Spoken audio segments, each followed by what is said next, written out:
Michael Flynn fue asesor nacional de seguridad del presidente Trump. Lo fue por muy poco tiempo porque fue despedido cuando se supo que le había mentido al vicepresidente Pence sobre temas relacionados con Rusia. Ahora el Wall Street Journal está reportando que habría una oferta presentada a Michael Flynn y a su hijo, quienes trabajaban como cabilderos en el tema internacional, que a cambio de $15 millones le pedían secuestrara a un clérigo turco que vive en Estados Unidos hace ya tiempo, es residente legal y es un rival directo del presidente de Turquía. Es este señor de apellido Gulen. Pues, según esas versiones, les habrían ofrecido 15 millones para secuestrarlo, llevarlo a un avión que lo transportaría a Turquía. Este es un punto más en el escándalo que rodea a Flynn, quien estaría bajo investigación del fiscal especial de Estados Unidos, el fiscal especial Mueller, quien estaba tratando de determinar si hubo colaboración entre la campaña de Donald Trump y los agentes de la inteligencia rusa, algo que podría llevar a mucho más.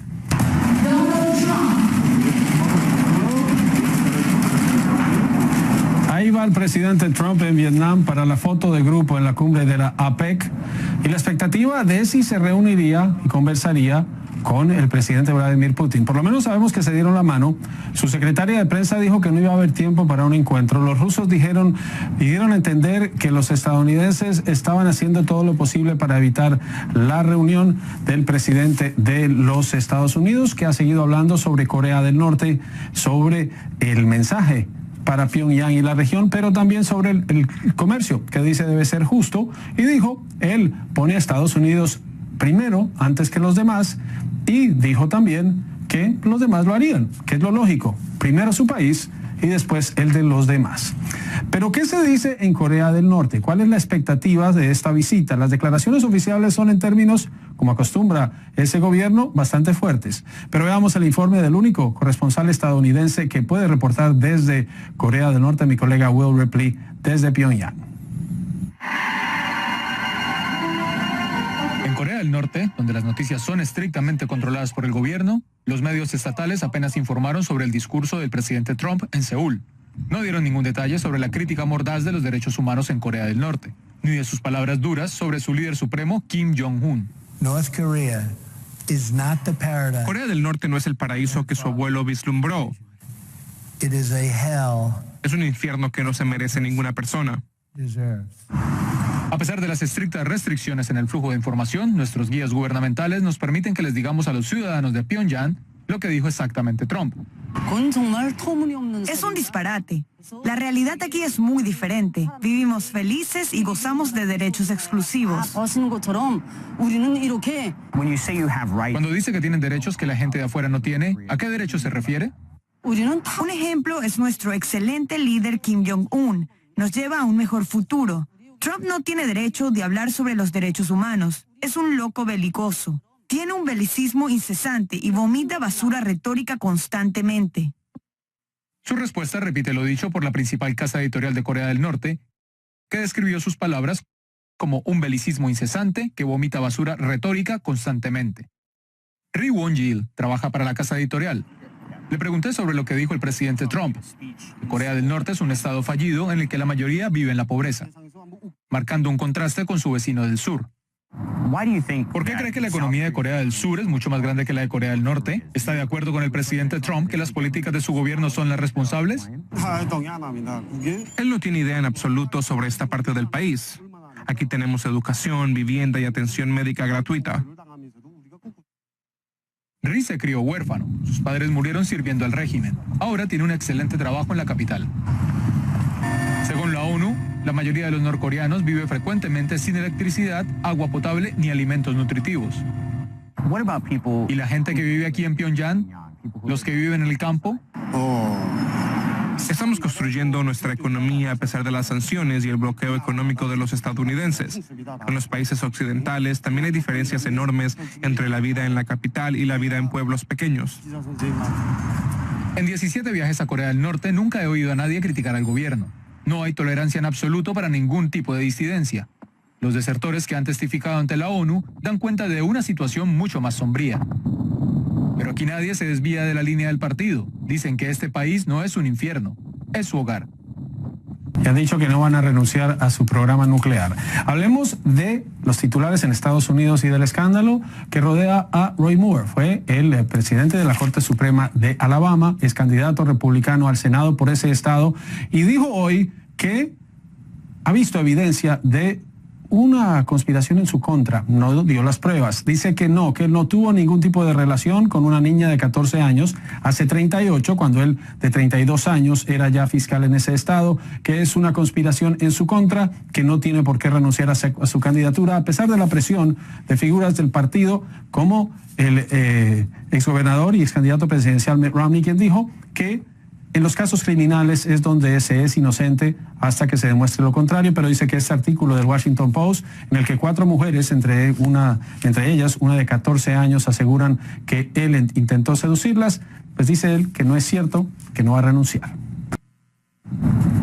Y este es Roy Moore, quien fue el presidente de la Corte Suprema del Estado de Alabama, de donde fue suspendido y luego renunció por no acatar fallos de la Corte y del gobierno federal.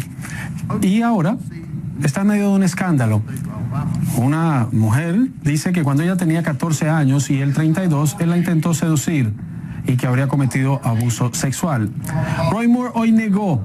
Dijo que no tiene nada que ver con esa mujer, que no sabe quién es, que es toda una mentira y que no descarta poder haber salido con jóvenes de 17 o 18 años, pero que no se acuerda tampoco de eso. Pues 2 senadores republicanos se unen a la lista de quienes ya no respaldan la candidatura de Moore, quien es el candidato favorito para reemplazar a Jeff Sessions en Alabama. Mike Lee de Utah y el senador Steve James de Montana ya no apoyan a Moore, quien en una entrevista radial negó los cargos y dijo que todo es una conspiración de los demócratas en su contra. Y sigamos con lo que está ocurriendo en la política en Estados Unidos con el general Michael Flynn, el general retirado, quien fue durante pocos días, pocas semanas, el asesor nacional de seguridad del presidente Trump. Ahora una versión del Wall Street Journal amplía lo que se conocía sobre contactos entre Flynn y funcionarios del gobierno turco. Según la versión publicada este viernes, Flynn y su hijo, que tienen una empresa de cabildeo, ahí lo vemos cuando todavía era general activo, habrían recibido una oferta de secuestrar a un clérigo turco, Fethullah Gulen, quien vive en Estados Unidos, de llevarlo a un avión para ser transportado a Turquía, y por eso les habrían ofrecido $15 millones.